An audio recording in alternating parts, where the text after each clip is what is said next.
নির্বাচনকে সামনে রেখে সাভারের নারীরা চান তাদের ন্যায্য অধিকার, নিরাপদ বাসস্থান ও কর্মসংস্থানের নিরাপত্তা।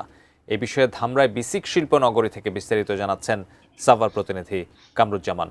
কামরুজ্জামান, সাভারের প্রার্থীরা কি কি আশ্বাস দিচ্ছেন ভোটারদের এবং ভোটাররা তাদের দাবি কিভাবে তুলে ধরছেন প্রার্থীদের সামনে? তারেক, আমি এই মুহূর্তে রয়েছি একদম ধামরাইয়ের যে ঠিক বেসিক যে শিল্প নগরী, সেখানেই কিন্তু রয়েছি একটা কারখানার মধ্যে।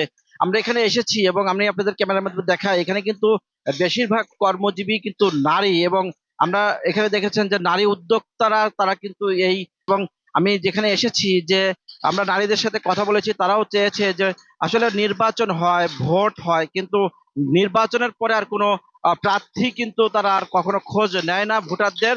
এবং নারীদের সাথে কথা বলেছি, তাদের নারীদের যে অধিকার, যে সে অধিকার কিন্তু আসলে তারা চান না। তবে নারীরা আমাদের জানিয়েছে তারা চান নির্বাচিত সরকার যেই হোক তাদের কাছে কর্মসংস্থান, বাসস্থান এবং তাদের যে নিরাপত্তা, সেটি কিন্তু তারা আসলে এটাই কিন্তু আসলে নারীরা চান। তো আমরা একটু কথা বলবো একজন নারী উদ্যোক্তার সাথে। তিনি কিন্তু এখানে আছেন এবং এই নারী উদ্যোক্তা আসলে নির্বাচিত সরকার যেই আসুক তাদের কাছে আপনাদের আসলে চাওয়া কি? আপনারা তো ভোট দেন, আপনাদের তাদের কাছে আপনাদের চাওয়া কি থাকে আসলে? অসংখ্য ধন্যবাদ। আমরা এবার যেটা চাচ্ছি যে আমরা স্বতঃস্ফূর্তভাবে সকল নারীরাই ভোটে এবার যাব এবং ভোট কেন্দ্রে ভোট দেব।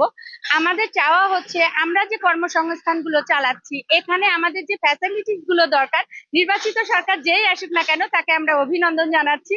আমরা তার কাছে চাই যে আমরা নারীরা যে ধরনের কর্ম পরিবেশটা চাচ্ছি, সেটা নিরাপত্তা, পাশাপাশি হচ্ছে আমাদের উদ্যোক্তা তৈরি, যারা আমরা এসএমই উদ্যোক্তা আছি আরো বেশি বেশি এসএমই উদ্যোক্তা তৈরি এবং তৈরির জন্য যে প্রশিক্ষণগুলো এবং আমাদের যে কর্মসংস্থানগুলো আছে সেগুলো সচল রাখার ক্ষেত্রে আমরা যে